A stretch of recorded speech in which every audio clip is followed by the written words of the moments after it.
ESPN Radio and ESPN News. Number to call up as always is 888-SAY-ESPN. It's 888-729-3776. Stephen A. Smith Show on ESPN Radio is presented by Progressive's Home Insurance. Get your quote at Progressive.com today. Plus, this Mother's Day, show Mom just how much you appreciate her love and support with 1-800-Flowers.com. Right now, you can get 36 sorbet roses for just $36. To order, just go to 1-800-Flowers.com/ESPN. Always great to have my next guest on the line. I haven't spoken to him in a while, but I listen to him every chance that I get. Very few people on the planet know more basketball than this man. Does outstanding work for us here at ESPN, ESPN Radio as well. He'll be calling tonight's game between the Portland Trailblazers hosting the Oklahoma City Thunder in Game 5. The great one himself, the one and only P.J Carlesimo, is on the line with yours truly. What's going on, Coach? How are you, sir? How's everything? Not much, partner. How are you? It's good to talk to you. Same here, buddy. Same here. What the hell is going on with the Oklahoma City Thunder in this series? If I had to put you on the spot to tell you to give me, I know there's a multitude of reasons that you could point to, but number one on the list in terms of OKC's problems would be what? Portland's defense. The difference in the series is the defense, and the difference in the series, as it often is in the playoffs, is just individual play. And you can almost go 1 through 12. They're not playing quite that many guys, although a couple blowouts, but every player is getting outplayed just a little bit. And everybody's numbers for the Blazers are up a little bit. Everybody's numbers for OKC down a little bit. I mean, it's not a huge sample, this many games, 4 games, but when you look at what they've done over 82 games and what they're doing in this series, literally every single Thunder player is 1 or 2 points or more below his season average, and his percentages are down. And every single Blazer is up. I mean, everybody points at the 4 superstars, the backcourt from Portland, Lillard and McCollum. They're outplaying Paul George and Russell Westbrook. But, go to the next slide. Enes Kanter, who's in for Nurkic, is playing better than Steven Adams is playing. Al-Farouq Aminu is playing better than Jeremy Grant is playing. Mo Harkless is playing better than Terrence Ferguson's playing. Just that difference. And the defense is night and day. I thought this was going to be a high-scoring series. Stephen, they average virtually the same, like 114 and change for the regular season, and Portland has them down at 102. They've had them under 100 points 3 times already in 4 games. So it's been clear cut. They've defended better. They've taken away the bread and butter of OKC's offense, which, addition to the individual players, points off turnovers and second chance points on the glass. They're getting a push on that. They're just not letting them do what they were able to do in the regular season. Is that your way of saying that too many people are making too much of Russell Westbrook's performance? He's averaging 21.3 in this series, but he's shooting 36% from the field and 30% from three-point range and averaging 4.5 turnovers per game. Is that your way of saying that too many people might be pointing the finger wrongly at just him? Well, he deserves to have the finger pointed at him, but he's not the Lone Ranger. No, he's not playing the way Russell Westbrook is capable of playing. Came close to it or maybe did it in Game 3 and not by accident. They won that game. They stepped up. They had their backs to the wall and they responded, but then they slid right back. And it wasn't like Game 4 was a blowout. That thing kept going back and forth. But every time at halftime they came out, and I don't know what it is about the third quarter for Damian Lillard, but he's ridiculous in the third quarter. That got them the lead again. And OKC made a couple of really good runs at them in the fourth quarter. And you kind of had a feel, the series is not over yet, but you kind of had a feel, if we don't get this game, this series is getting away from us. And every time they made a run and got close, C.J. McCollum made a basket, or Mo Harkless or Al-Farouq Aminu got an offensive rebound and a stick back. And, of course, Damian's going to make a couple of big shots down the stretch like he always does. So Russell has not played nearly as well as he's played, but he may be, and again, who knows what's in a guy's head or what's causing anything to happen, but it does look, I thought Charles, and it hurts me to say this because he's such a good buddy of ours, Charles may have made a perceptive comment when he said that Russell's trying to outplay Damian, and Damian's just trying to play basketball. And I don't know if that's what it is, but Russell's not playing as well as he's capable of playing. There's no question, but it's not like everybody else is doing their job and Russell's letting him down. It's a true team beatdown, if you will. Beatdown's too strong a word, but I mean, they're getting outplayed at every position, Stephen. It's interesting because I'm looking at a guy like Enes Kanter who's filled in admirably since Nurkic has gone down. But I did expect Oklahoma City to be able to take advantage of the fact that you've got Steven Adams in there, getting him the ball more. Am I right in thinking that that should happen? And if that is the case, we're talking about people being outplayed. What about Billy Donovan being outcoached by Terry Stotts, who is vastly underrated in my estimation?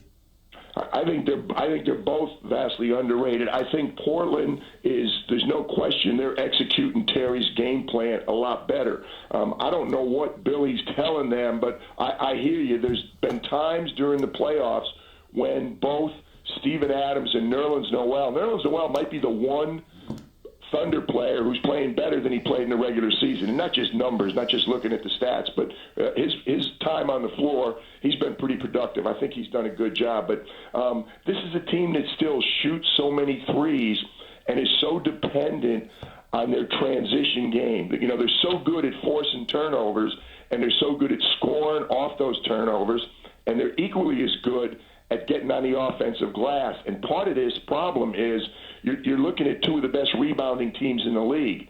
You know, so like what OKC often does is beat up people inside. They get second chance points, and they get defensive rebounds all the time. They limit the other team's offensive boards. That gets them going. But I'll tell you what, when they're missing shots, and I credit a lot of Portland defense to that, and PG keeps saying, Stephen, he will not say that shoulder's bothering him at all. He's playing He's playing the most minutes, I think, of any individual in the entire playoffs. He's averaging almost double-figure rebounds, too. So if you look at his numbers, you say, well, it can't be bothering him. Look what he's doing.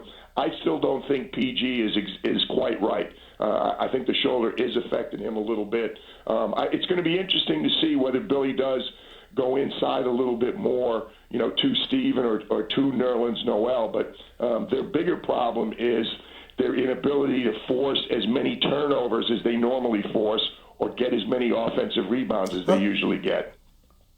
P.J. Carlesimo, Coach P.J. Carlesimo, ESPN NBA analyst extraordinaire, right here with Stephen A., ESPN Radio, ESPN News. Coach, you alluded to, or you brought up what Charles Barkley said on TNT, how Westbrook is trying to outplay Damian Lillard, where Damian Lillard is just trying to play. And that might be one of the impediments to Russell Westbrook's success thus far. I could also bring up the fact that since Kevin Durant has been going, if he were to lose tonight, he would not have been going out of the first round since Kevin Durant departed. Meanwhile, Kevin Durant is winning championships in Golden State. Whether it's that, it's one or the other, or both. As a coach coaching Russell Westbrook, how do you alleviate this problem? How do you deal with this, knowing that you're coaching a guy who's so highly competitive, never cheats you with effort, is a superstar talent, but just not being as effective as you need him to be at this particular moment in time of the season? How do you remedy this? I think it's a conversation. I think in one sense, anybody that's coached in the NBA would love to have a Russell Westbrook, and I'll put LeBron, he's a different type player, but a similar player. Somebody that is so headstrong, so competitive, and so committed to playing the way he plays, and frankly is fueled, you know, by that fire. So, like, you know, how do you say to him, hey, you know, you're letting this get in the way of you? Like, I don't know how receptive they're going to be to. It's a conversation.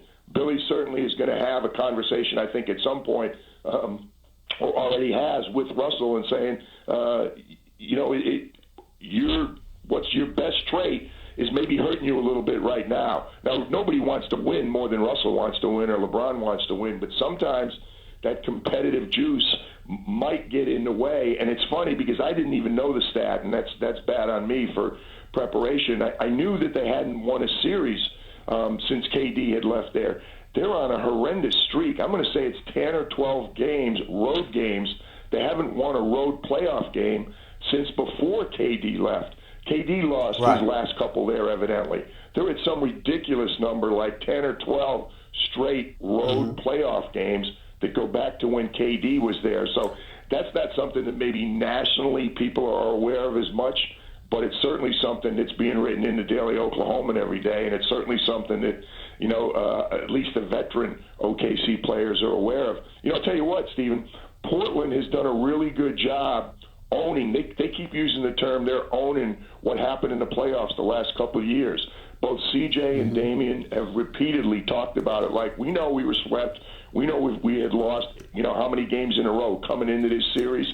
And they're saying, that's us. We did it. We've got to put it behind us. And I think they're confronting it a little better than sometimes teams do. Remember a couple of years ago when the Spurs got beat in Miami in the finals, and it basically, that thing fueled them the next year? I really think there's an element of that with Portland doing a really good job accepting the lack of success they've had in the playoffs and carrying that chip on their shoulder, but using it in a good way. It seems to be helping them, believe it or not. P.J Carlesimo right here with Stephen A. ESPN Radio, ESPN News. So we'll stick with Portland for a second here for me, Coach. We were talking about this team. They probably get to the playoffs, get it out in the first round or whatever. Then lo and behold, they capture a number 3 seed for the second consecutive season. And then you look at them now, and your next matchup is going to be San Antonio or Denver. That series would likely probably go 7 games. It is entirely plausible and conceivable that the Portland Trailblazers are playing in the conference finals, assuming they handle their business tonight, because anybody could see them winning the next series.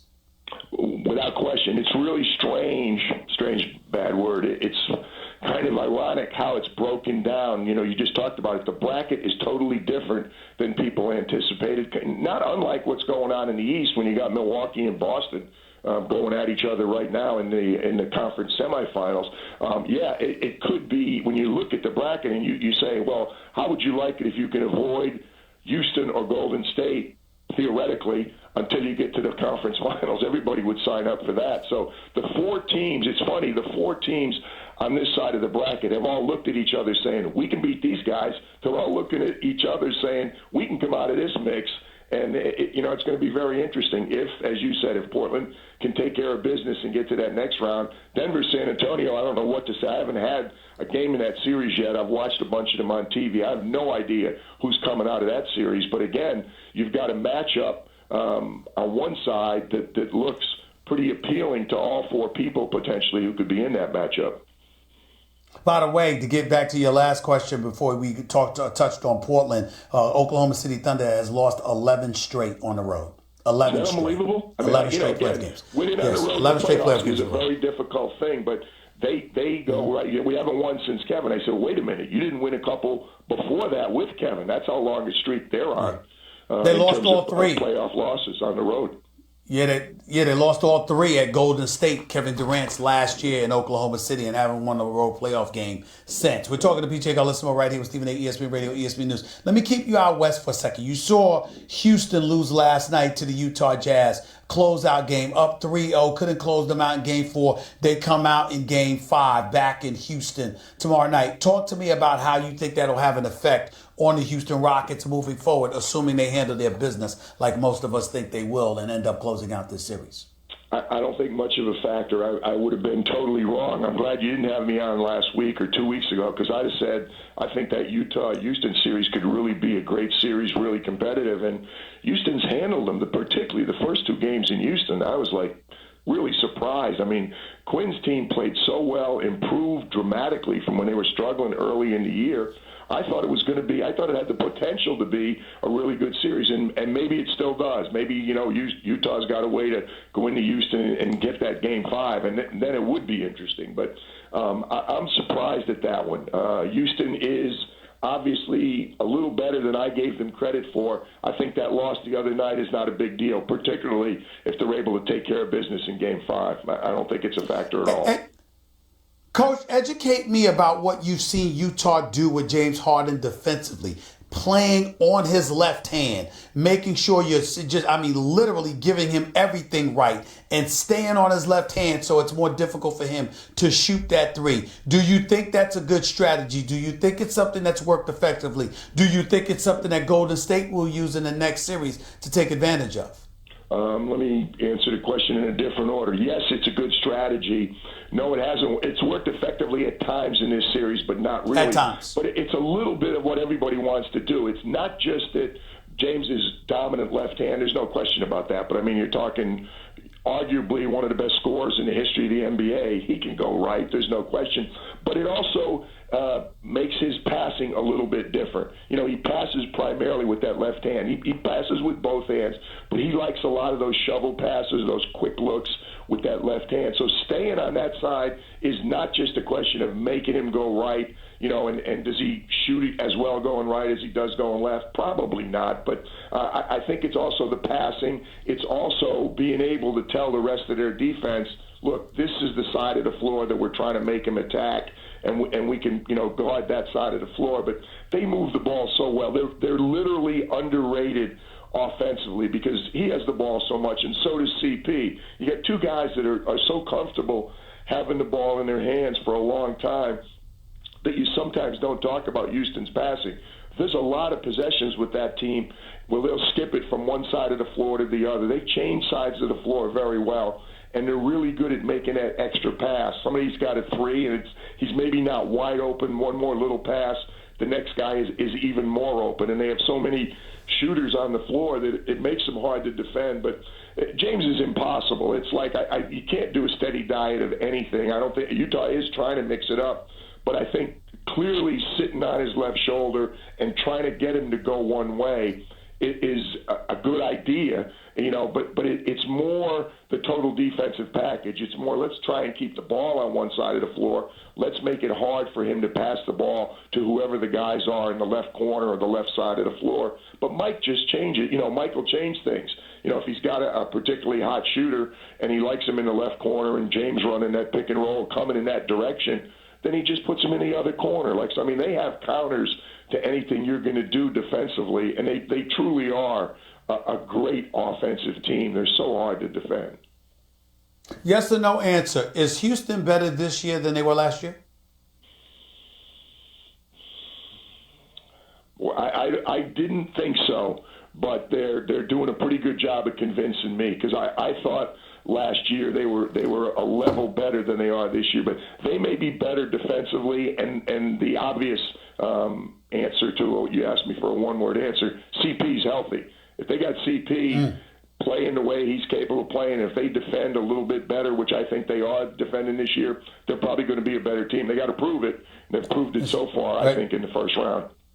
The reason I was asking for a yes or no answer is because my next question was going to be, is Golden State better or worse than last year in your estimation?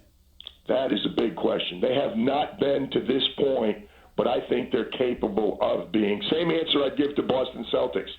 They haven't been to this point, but they're still scary. They both, because of what they've done in the past, especially Golden State, they have the potential to be just as good or better going forward. Based on what you've seen, not just the regular season, but in these playoffs, who would you go with, assuming Golden State and Houston, the predictable collision course ultimately is official and they meet in the next round? Golden State. Let's transition to They're too deep. They have too many weapons. I just had them again Sunday in Los Angeles. And I think they're a more balanced team. I think they are a better team on both ends of the floor. Then I think they're deeper, and I think they're a more balanced team than Houston. Real quick before I get on out of here, Coach, is there anybody in the Eastern Conference that you see knocking off this Milwaukee Bucks team? I've been a Boston guy all year long. I got to admit, I'm looking at Milwaukee, man. They're scary. They are. They absolutely are. I thought playoff experience would still hurt. I thought maybe, and Toronto. I want to see Toronto and Boston. And the good news about the way the draft's fallen, we may see both of them. I really was leaning toward Toronto because they've done it, because of their playoff experience, and because the guys they've added to that mix, Gasol, Danny Green, and Kawhi, the playoff experience those guys have, I thought that could put Toronto over the top. I was waiting to see whether Boston could come back, but Bud and his guys keep proving me wrong. So I'm really looking forward to watching these next couple rounds in the East before somebody even gets to go West. Does Boston have a chance against Milwaukee? And if so, why would they have a chance? Because of their experience, because of their depth. I think when they need Marcus Smart, I don't know if that's going to happen. If he's not coming back this series, they said. Yeah, they said he's not coming back for and this plays series. anything like he was playing earlier in the year. Milwaukee's been the more consistent team all year. Boston just scares me because of Kyrie and because of the playoff experience. They've been in conference finals at least the last couple of years, maybe 3. I'm getting senile, Stephen. At least 2 years in a row they've been in the conference finals. Yes, 2. Coach, I look forward to listening to you tonight. Call this OKC Portland game. Thank you so much for taking time out of your busy schedule. Enjoy the game. We'll all be listening, buddy. Thank you so much. Thank you, Stephen. Take it easy. The one and only P.J Carlesimo right here with Stephen A. ESPN Radio, ESPN News, 888-SAY-ESPN. That's 888-729-3776. I've been fixated on Boston. Like, yo, they're the team to beat in the East. Milwaukee's giving me cause to pause. I mean, I usually don't do the Max Kellerman thing where I'm waffling and I'm going back and forth. I don't do that. I like marry my position and damn it, I go down with the ship. But I gotta admit, Milwaukee making me nervous. Milwaukee's making me very, very nervous. They just look, they're so long. And they can shoot. And the Greek Freak is the Greek Freak. What else can you say? 888-SAY-ESPN. That's 888-729-3776. You're listening live to Stephen A. Smith Show, ESPN Radio, ESPN News. Back with your calls and more in just a minute. Bottom line, Mom has always been your forever biggest fan, unconditionally supporting you every step of the way. So this Mother's Day, show her just how much you appreciate the love with 1-800-Flowers.com. Right now, when you get ahead of the Mother's Day rush, 1-800-Flowers will give you an exclusive 36 for 36 offer, 36 sorbet roses for just $36. That's only $1 per rose. Don't put this off. Order today. To order 36 sorbet roses for $36, go to 1-800-Flowers.com, click the radio icon, and enter code Stephen A. That's 1-800-Flowers.com, code Stephen A. with a PH, not a V. Hurry up! This fantastic offer ends Friday. 888-SAY-ESPN. Back with more of the Stephen A. Smith Show with your calls. I'm looking at that truck. Wow. That's awesome. Everyone is excited about the all-new award-winning Chevy models. They're all really cool cars. Woo, I love it. I like those lights. Look how beautiful this is. I can't stop staring at it. Check them out for yourself at the auto show. Then go to your dealer to take advantage of an auto show deal like this. Current qualified competitive lessees can use auto show cash to get this all